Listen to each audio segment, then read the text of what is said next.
This morning's webinar will be on the indirect moved instruction. So we'll go into the presentation, and as usual, if you have any questions, put them into the bar and we can get them at the end. Hello and welcome to today's webinar. Today, we will look at the indirect move instruction. We will start with a review of move instructions. Then, we will cover what exactly the indirect move instruction is. Then, we will look at how it can be used as well as its use with structured variables. There will be demonstrations throughout, and to finish, there will be a Q&A session at the end. Let's begin. What are move instructions? Move instructions are a class of instructions which allow programmers to move data in a variety of ways. For example, you could set a variable to a constant value, set a variable array to a series of values, copy a value from one variable to another, and so on. Let's now take a closer look at move instructions within Cscape 10. Here we are in Cscape. Here on the right in our toolbox, we have all of our move instructions. We're going to take a look at each of these one by one. First, the move single. This is the simplest move command. It allows you to move either a constant into a variable or move data from one variable to another. Next, we have the block move. This allows us to move multiple values. In this demonstration, we are going to move 10 values from temperature readings 1 through 9 into temperature history. Next, we have the fill block. This allows us to take a single value, in this demonstration 0, and copy it into multiple variable locations. Next, we have the constant move. This allows us to move any number of constants, which we input into this field here, and fill those values into a variable array. We are not going to go into detail on these today. We also have a shift register instruction and a rotate instruction. These have already been covered in more depth in previous webinars. You can find these webinars on our channel. What is the indirect move instruction? The indirect move instruction is similar to the block move, but with one key difference. The indirect move instruction allows the source location or the destination location, or both, to be a variable pointer instead of an absolute location. To explain this, let's now take a closer look at the indirect move instruction within Cscape 10. Here we are in Cscape. Let's go through some examples of indirect moves. For our first example, we have 100 set points for our machine, and the specific set point we want will depend on which part we are currently running. In this example, each part we could be running has an index from 1 to 100 that matches to the corresponding set point. Let's look at how we would use an indirect move to match the machine set point value from its variable array to the machine part index. In the source field, we first set the address to our machine setPoint variable array. Then, we set our offset to the part index, which, in this example, already matches each setPoint in the array. So, part index 50 requires machine setPoint 50. For our destination, we are simply moving the value into our current machine setPoint variable. We have successfully shown how to copy from a variable source to a constant destination. In our second example, we are going to look at a mirrored situation. How can we move from a constant source into a variable destination?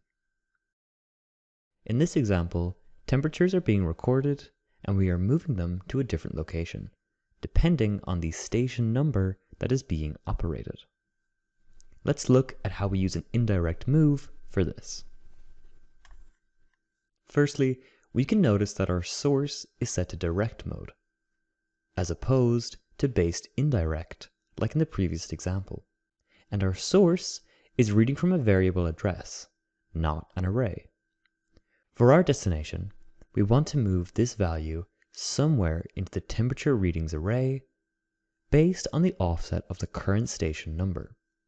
As mentioned earlier, these examples are mirrors of each other, and so our instruction looks very similar.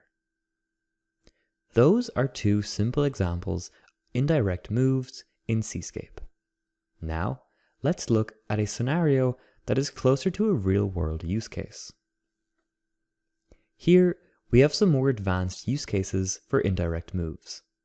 We are going to inspect the first one, where we want to call a subroutine on demand to calculate the average from a list of 20 integer values.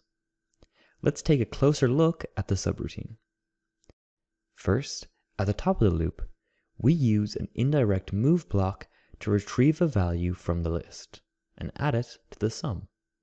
Then, we increment the index until every value has been retrieved, and we can calculate the average. This is how you might use indirect moves in larger programs. As you have seen, there are many use cases for indirect moves, but can we use indirect moves on structured variables? A structure, in this case, is a user-defined data type that allows grouping of multiple related variables of different types under a single name.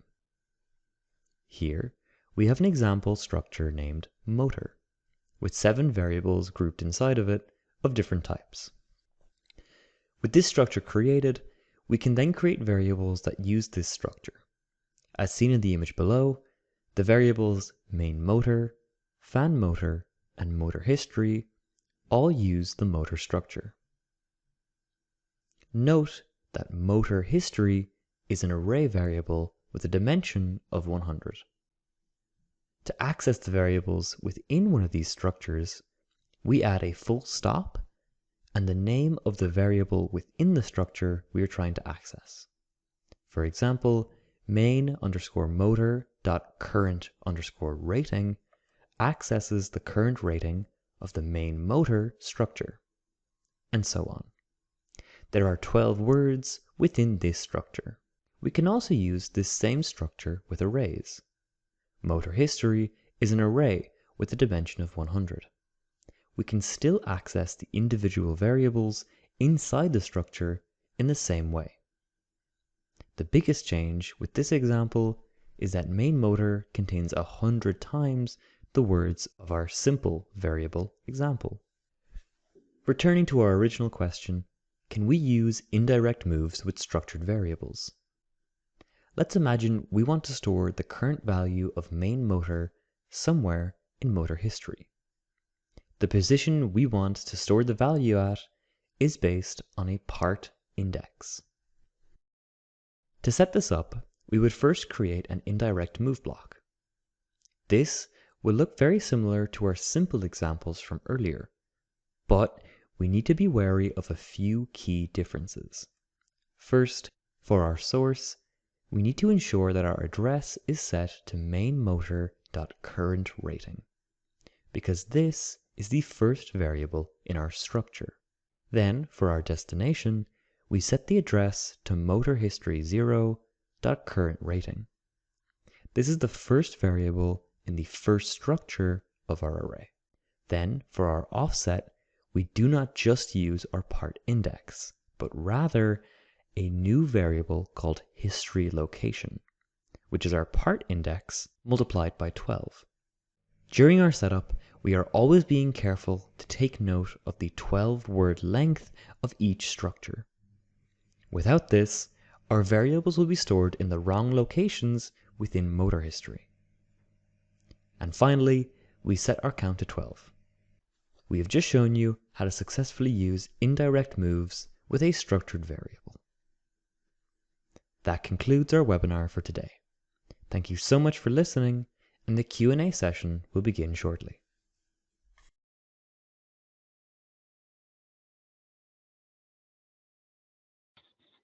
Okay, we'll be following on with another data sorting function block webinar next week.